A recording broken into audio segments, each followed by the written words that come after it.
Record now. Welcome to Linking into Sales with Martin Brossman and Greg Heyer. And this is episode 72, the second time we are recording this on Blab. We loved it so much the last time that we had to come back for more.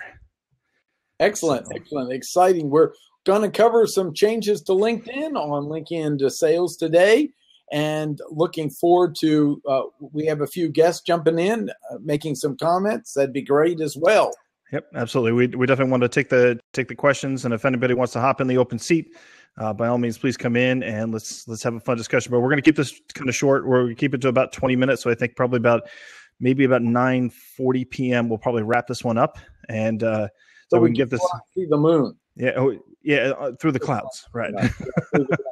Greg, what are these new changes to LinkedIn? You know, we have a messaging system and a number of things that are shifting around. Let's go into some of them. That's right. And you've got it before I did, and a few other people got it before I did. I don't know. Maybe it has to do with what number you joined on LinkedIn. I know you joined, 1972 or something? Yeah 2004. 2004, okay. And I came in 2007. Me too, but I can't remember. Keep going. So, and I came in late 2007 as a suggestion for as I was transitioning down here from the Northern Virginia area. So it's kind of it's curious on how LinkedIn kind of rolls out these updates, but the new messaging update is kind of cool because we got to play with it around. Why don't you tell us a little bit about that experience that you had with using the new messaging inbox from LinkedIn? Yeah. The new messaging inbox lets me, it groups together the messages I've had with the person, so the conversation has continuity. And then it also lets me put in some pictures and animated GIFs and some kind of emoticon communication, which we found out apparently in our test sending to you. If the person doesn't have theirs on, they don't get to see the cute little animated, I've had too much coffee logo that I sent you. That's right. And that's the perfect one to send me. So yeah. And it's really, I mean, the core concept here is grouping the messages together. I have to give, I'm giving LinkedIn a thumbs up on this one. What about you from what you saw? From what I see, I think it was great because they're taking and organizing the conversations by contact as opposed to by conversation. So I did like that. I do like the engagement side of it where they're including the animated GIFs and some other the emoticons and stickers. I think that's a little bit more consistent with what we're seeing from other platforms from our if platform changes like from Facebook Messenger or even Twitter for that matter. I think they're it's a little funky on how Twitter works, but you can definitely get emoticons into your messages into Twitter. But I kind of like it, and I hope that it hurries up and rolls out to everybody else because, like you had mentioned, when you had sent me an animated GIF message, I didn't see it. So it might be kind of an odd experience to see somebody, you send a message to somebody who has a really cool animated GIF and there's nothing else in that message. And that's exactly what they get is nothing. Yeah, I'm going to add some other fundamentals it has. It, of course, has reply or forward.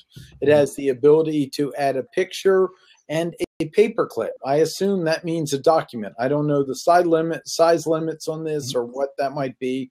And then the emoticons are generally a little bit more business oriented, but still fun, which is good.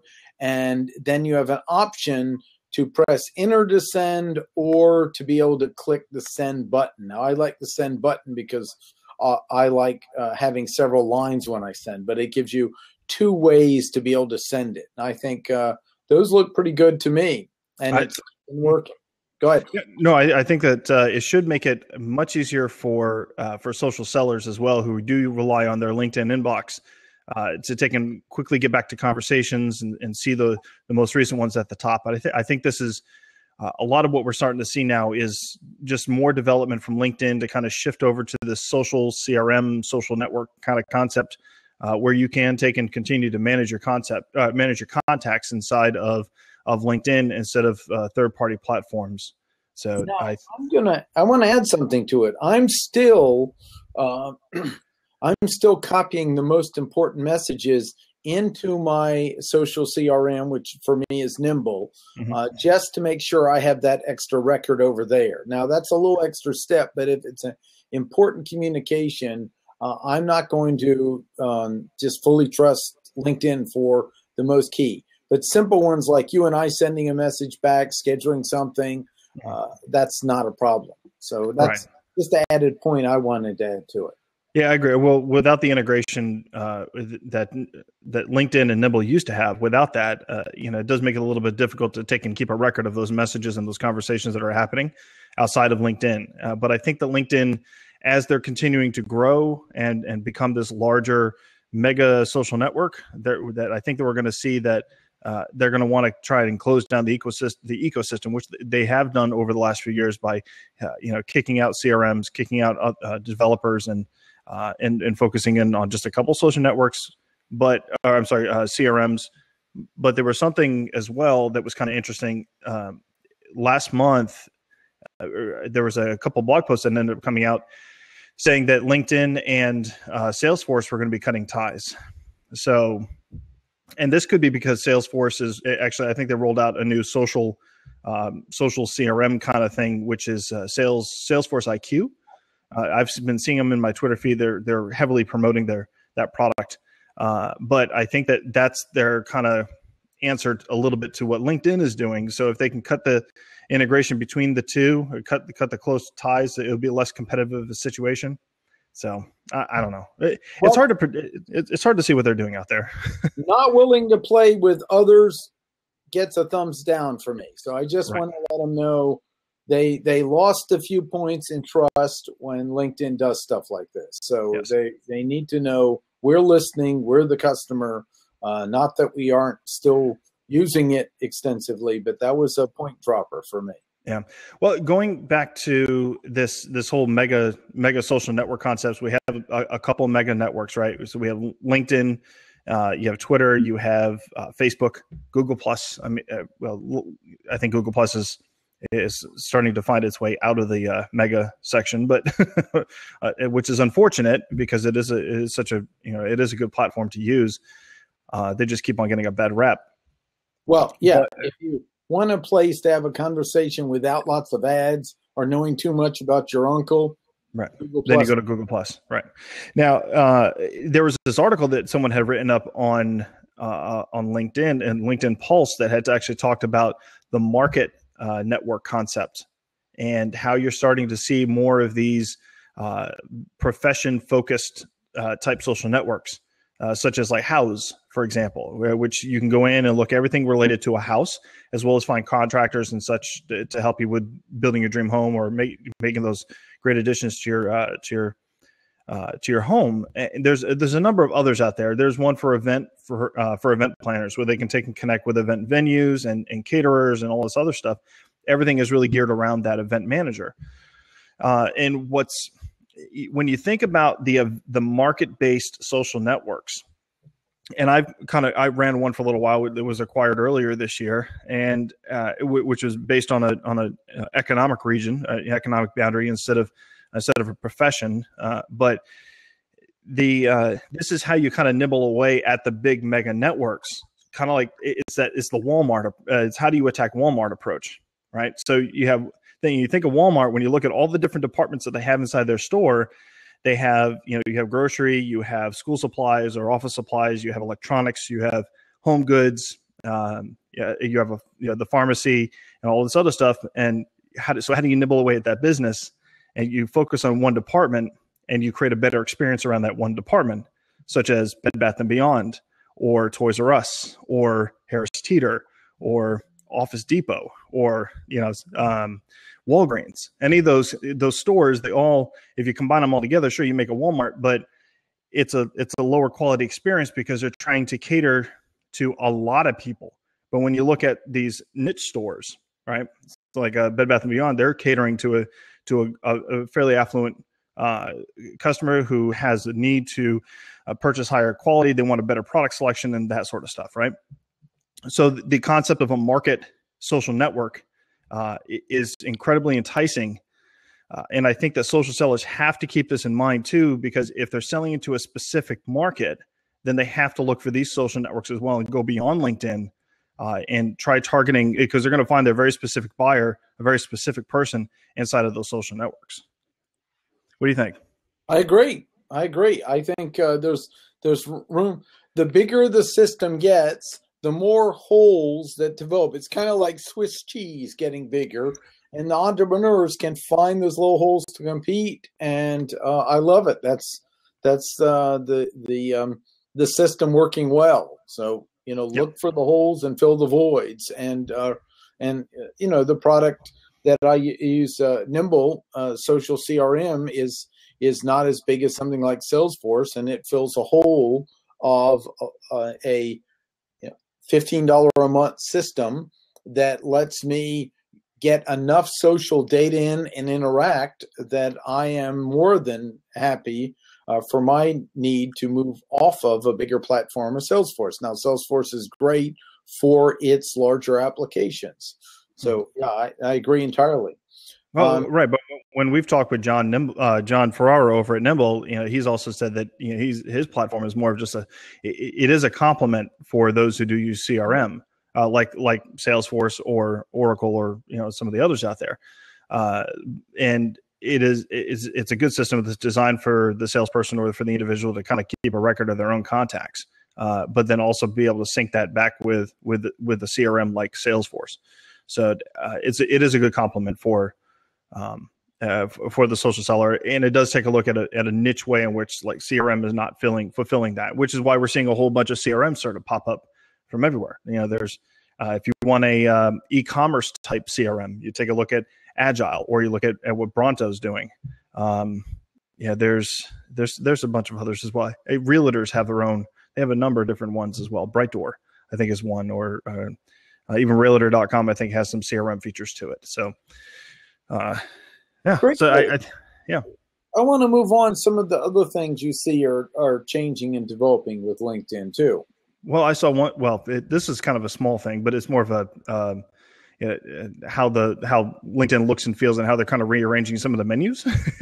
Is that you and I actually, our LinkedIn looks totally different. You have still the traditional gray bar at the top, right? And your menu bar has kind of been arranged how it has been for the last year or so. And I'm looking at mine, and I have a white bar at the top with a blue bar underneath it, and the menu has been kind of rearranged too. So I'm wondering if I'm just subject to a test that they're conducting, or if this is a future rollout option. And I could tweet out a picture here, and actually I might be able to include that somehow in here, but I haven't shared it out. But it's still, I mention a little bit of what's there. We've got still home, profile, connections, jobs, interests. So that stayed it's the same. Okay, yours.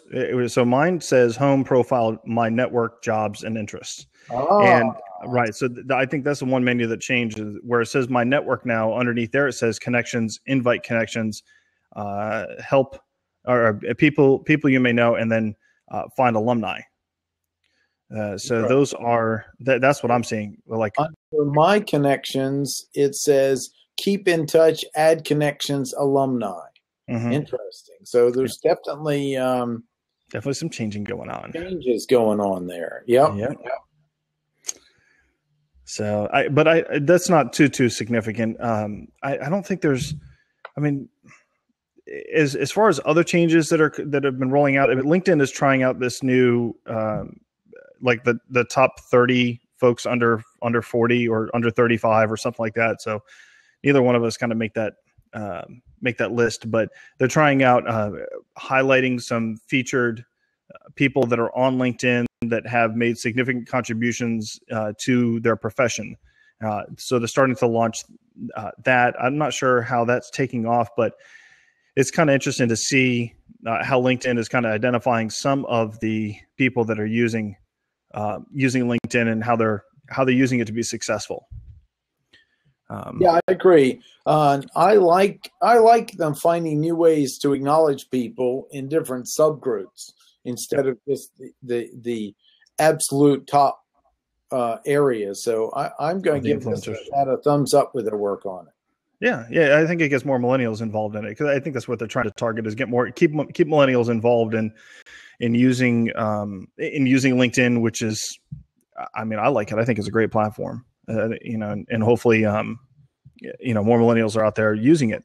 But there's been some fantastic stats that have been coming out showing that millennials are moving into the decision maker role. So, but you still got Gen X who's, like myself, who are actually moving into those kind of positions too, that are still training, those millennials to kind of move into those decision maker roles. But it's not going to be very long before they start entering into them and start becoming the people that sales are dealing with in order to open new business. So, yep. So, let's see what else we got. We got anything? Well, there was something I wanted to bring up, and it actually came from your smartwatch. Oh no, you hate my watch. So, no, it's Envy. It's Envy. Oh, it's Envy. Yeah, but you had one and you returned it, so you told me it would Envy. That's right. Well, I need cash flow for something else. But the piece of it is the old school method of giving your attention to something is still valuable. And you and I noticed it because, of course, I've got a little Fitbit, but it doesn't wake me up and tell me cool things that would draw my attention. And this is not on the web. This is not social media, but you and I just working together where it's more informal, noticing how we have more things drawing our attention. Mm-hmm. Either now our watch or a notification, which breaks our attention. And I was reading an article about the idea that your IQ goes down when you try to multitask. Right. And so there's a caboose to this train of thought. So stick with me. I'm trying to stay with you, Mark. I'm trying to find out where's the insult coming. Sales, the importance of our attention as part of what we offer our customer and in the sales process and as professionals. So I'm taking on a practice to make an effort to maybe even in more informal settings, turn off some of these devices. So I make sure I give my full attention to what I'm doing. And it's not that you were doing something wrong. I just noticed how I was getting drawn even more. It's like we have more ways to be distracted than any time in life, taking away from the fully listening with our ears, our eyes, our senses to the person in front of us. So that was one of the things I wanted to kind of discuss if we had time in this show. Yeah, we still have a few minutes left. So let's. I'll point out that that what Martin's referring to is I have a Android smartwatch. I have the Android Wear from Sony Smartwatch 3, and I bought it on Amazon. It's cool.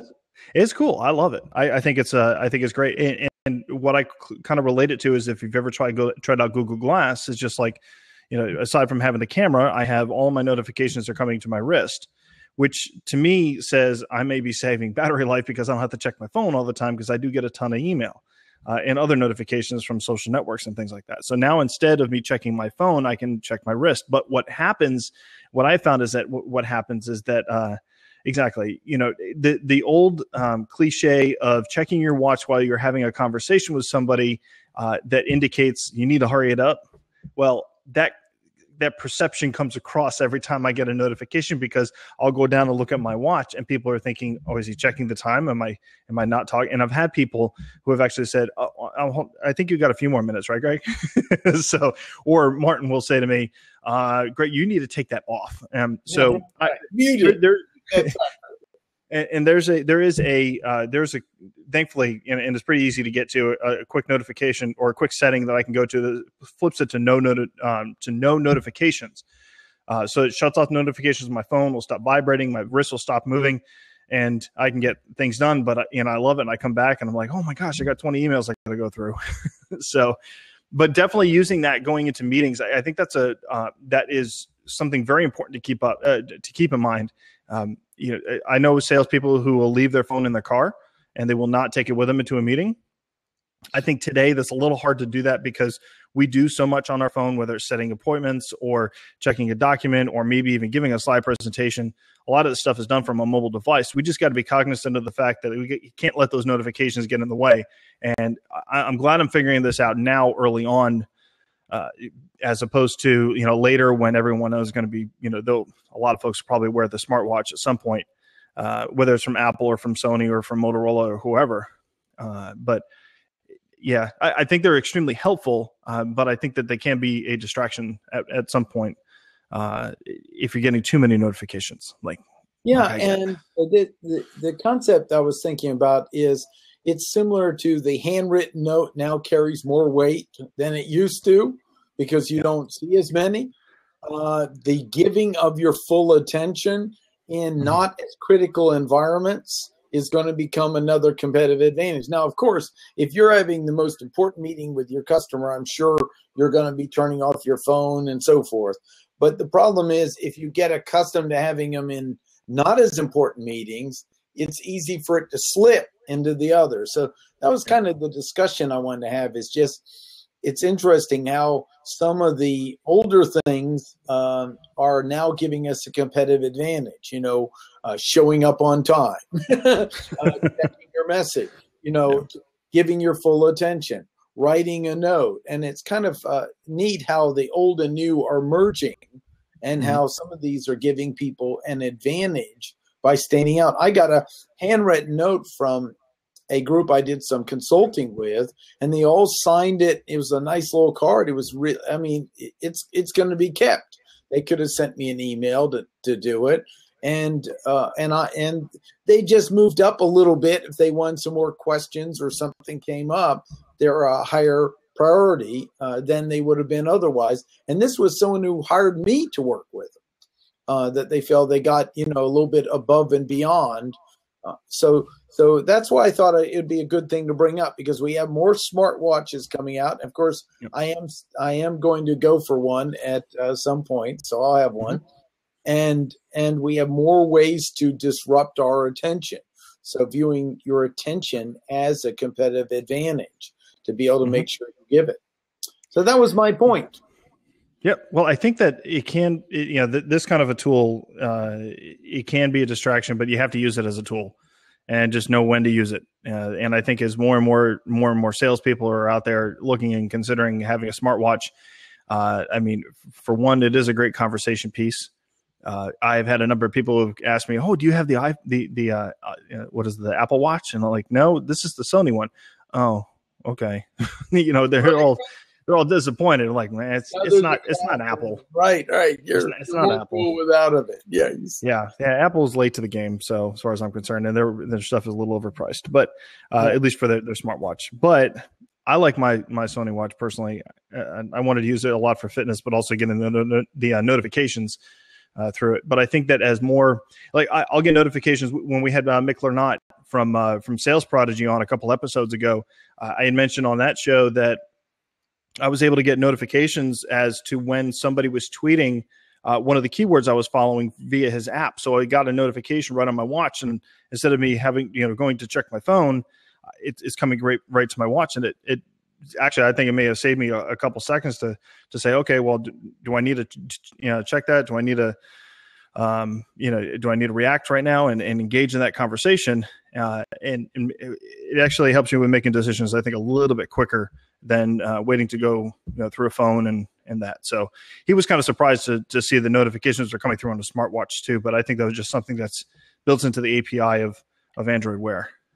Yeah. So, yeah. But I think that the watch is just the beginning. I think when Google comes back out with Google Glass, we're going to see that there's going to be some great business applications there for salespeople to use while they're in particular either inside salespeople, if they want to bring up information from Salesforce and have it in a view while they're talking to a customer on the phone, and they can take and drive a conversation. That could be pretty interesting from a social selling standpoint. Having that information at your fingertips is pretty powerful. Yep. Yeah, I agree. So, what else? Well, let's go. Well, I think that's about all we have for today. But I know that we wanted to mention a couple of things. One, thank you to NC State for Technology Training Solutions for sponsoring the Linking into Sales Social Selling podcast. If those who are listening, if you aren't aware, if you haven't heard in previous episodes, we offer a social selling course over at NC State Technology Training Solutions, which allows you to pick up some continuing education credits as well. In addition, Martin and I are putting the finishing touches on a LinkedIn profile fundamentals course to create a customer-facing profile for social sellers. That will be available soon, and we'll tell you where to pick that up. But what you can do in the meantime is head out to linkingintosales.com and sign up for our email list. Sign up for our email newsletter. We send out once a month, or if we may have a special announcement, we'll send out then. But we're usually pretty sparing on sending the email. And we definitely do not spam at all. So quality, quantity is our logo, right? Exactly. We want the quality, not the quantity. So in addition, we have a breakfast coming up on Tuesday morning on the 29th over at City Club Raleigh. And we're going to be actually talking more about Nimble and some of the new features that are in there, in particular group messaging, which is a very, very cool feature I was trying out today, and I'm going to be using a lot more in the future. So excellent. I'm eager to work with that. That affordable CRM and great product. Very good.